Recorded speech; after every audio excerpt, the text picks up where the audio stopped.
Hello students, जैसा कि आप सभी लोगों का एसएससी सीएचएसएल का एग्ज़ाम चल रहा है यहाँ पर। तो 2 अगस्त से आप सभी का एग्ज़ाम जो है शुरू हो गया था। तो यहाँ पर है आज 4 अगस्त, यानी कि 4 अगस्त का जो है सेकेंड शिफ्ट का जो एग्ज़ाम है वो फाइनली हो चुका है समाप्त। तो देखिए, सीएचएसएल में जो भी क्वेश्चन पूछे जा रहे हैं कम ही क्वेश्चन मिल पाते हैं, क्योंकि शायद काफ़ी कम लोगों ने फॉर्म फिलअप किया हुआ है।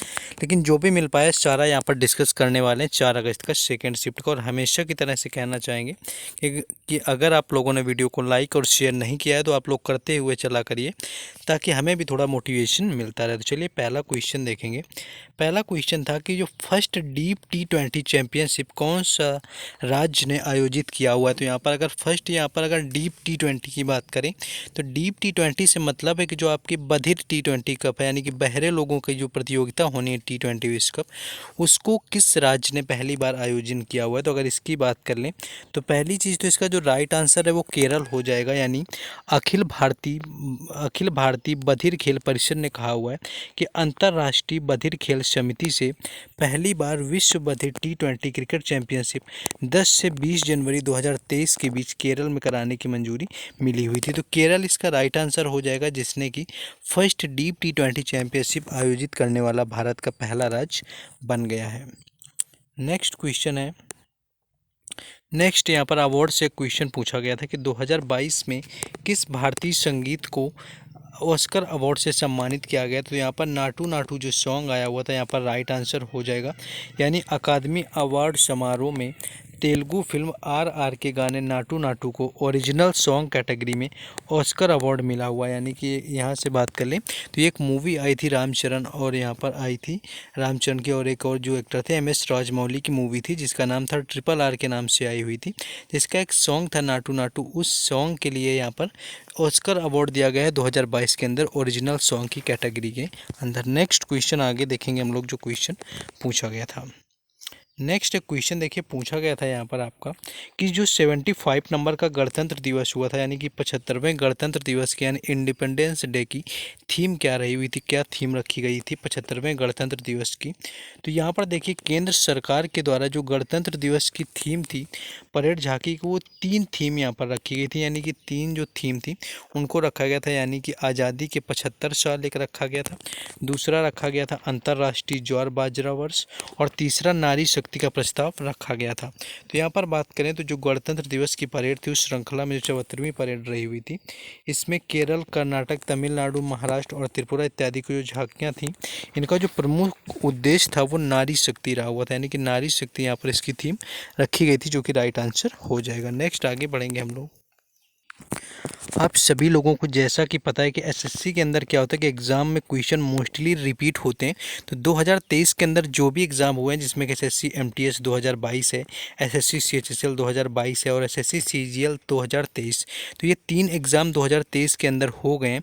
तो इन सभी एग्ज़ाम की जो GK GS के क्वेश्चन की PDF है वो पूरी तरह से तैयार कर दी गई है, जिसके एक सिंगल PDF का जो चार्ज है मात्र 25 रुपीज़ रखा गया है। लेकिन अगर आप तीनों कॉम्बो परचेज़ करते हैं वो आपको 49 रुपीज़ में मिल जाएगा। आप समझ लीजिए कि यहाँ पर MTS की PDF 474 पेजेस में अवेलेबल होगी, 190 पेजेस में आपकी CGL की होगी PDF, 133 पेजेस की CHSL की।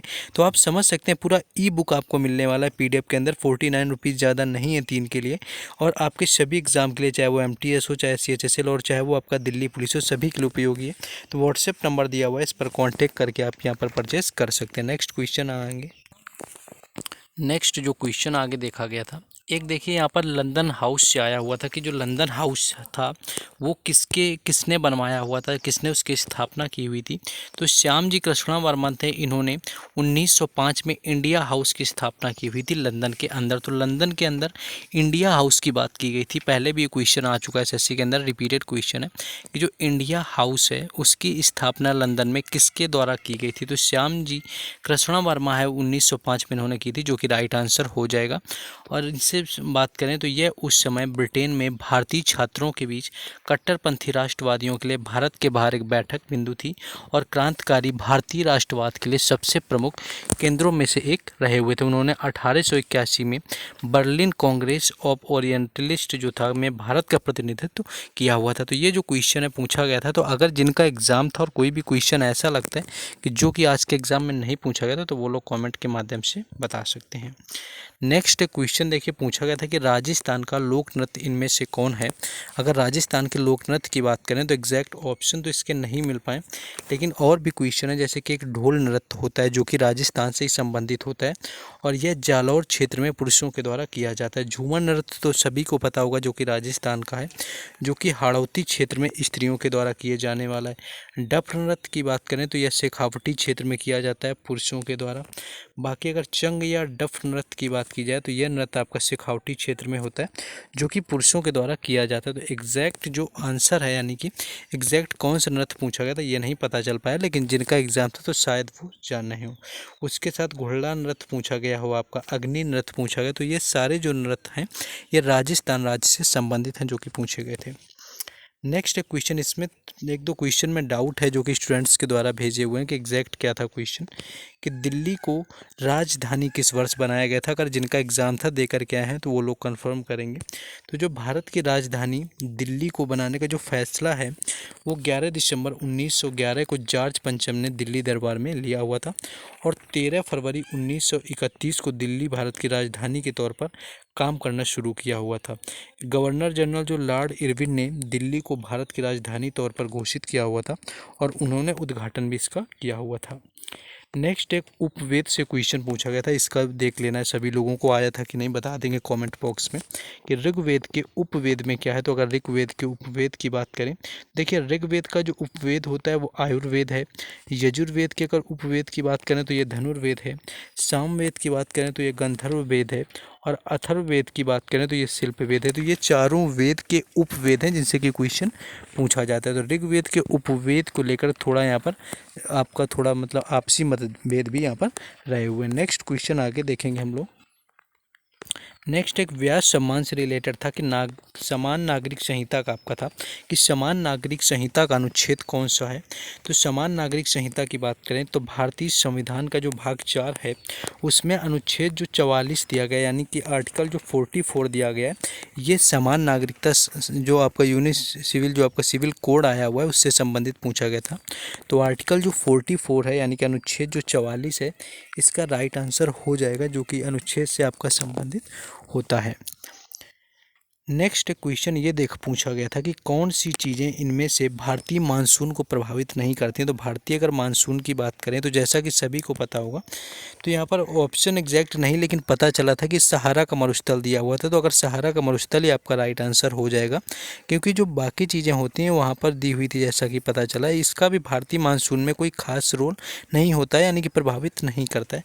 और इसके साथ बात करें तो जो झंझावातों की दिशा है मुख्य रूप से उत्तर पश्चिम से होती है और उन्हें नॉर्वेस्टर्स कहा जाता है अगर ये मानसून को प्रभावित नहीं करता है। तो बाकी इसी तरह से पूछा गया था कि कौन सा इसमें तत्व है जो मतलब कौन सी चीज़ है जो भारतीय मानसून को प्रभावित नहीं करती है। नेक्स्ट क्वेश्चन आगे देखेंगे। नेक्स्ट एक क्वेश्चन व्यास सम्मान से पूछा गया था, एग्जैक्ट नहीं मिल पाया कि व्यास सम्मान जो अभी हाल फिलहाल की बात करें 2022-23 में जो हुआ है वो व्यास सम्मान किसको दिया गया। अगर व्यास सम्मान से रिलेटेड बात करें तो इसका ज्ञान चतुर्वेदी राइट आंसर हो सकता है अगर 2023 का पूछा गया। अगर ये पूछा जाए कि किस नंबर का है 2023 का व्यास सम्मान, तो ये 32वें नंबर का जो व्यास सम्मान है ये 32वें नंबर का है। ज्ञान चतुर्वेदी को दिया गया है 2023 के अंदर दिया गया। और बाकी बात करें इसकी शुरुआत की किस क्षेत्र में दिया जाता है, तो यह पुरस्कार 1951 में के बिरला फाउंडेशन के द्वारा दिया जाता है। और पहले व्यास सम्मान की बात करें तो 1991 में यह राम विलास शर्मा की कृति भारत का भाषा परिवार और हिंदी के लिए दिया गया था। इसके अंतर्गत जो मिलने वाली चीज़ें होती हैं वो 3.5 लाख रुपए नकद होते हैं, एक प्रशस्ति पत्र मिलता है और एक स्मृति चिन्ह जो होता है ये आपको दिया जाता है। तो इस तरह से क्वेश्चन ऑलमोस्ट पूछे गए थे। बाकी जिन लोगों ने अगर अभी तक वीडियो को लाइक शेयर ना किया तो आप लोग कर दिया करिए। साथ ही साथ क्या होता है कि अगर आप लोगों ने मान लीजिए कि कोई क्वेश्चन गलत होता है तो जब तक आप लोग कमेंट नहीं करेंगे तब तक पता नहीं चल पाता है, क्योंकि सारे ही क्वेश्चन जो होते हैं स्टूडेंट्स के द्वारा भेजे जाते हैं। तो क्या करना है कि आप लोग कमेंट करके बता दिया करें, ज़्यादा से ज़्यादा क्वेश्चन भेजने का प्रयास किया करें। और कल जो है आपका 3 और 4 अगस्त का मिलाकर के जो भी इंग्लिश का लेवल रहा हुआ है उससे रिलेटेड क्वेश्चन करवा दिए जाएंगे कि इंग्लिश का लेवल क्या रहा हुआ है, क्या पूछा गया इंग्लिश के अंदर। तो आप लोगों को क्या करना है कि चैनल को सब्सक्राइब करके रखना है। इस तरह से आपको यहाँ पर सारी शिफ्टों का और सारी चीज़ों को जो है एनालिसिस मिलता रहेगा। PDF टेलीग्राम चैनल और व्हाट्सएप ग्रुप पर मिलेगी, जिनके लिंक डिस्क्रिप्शन में दिए गए हैं।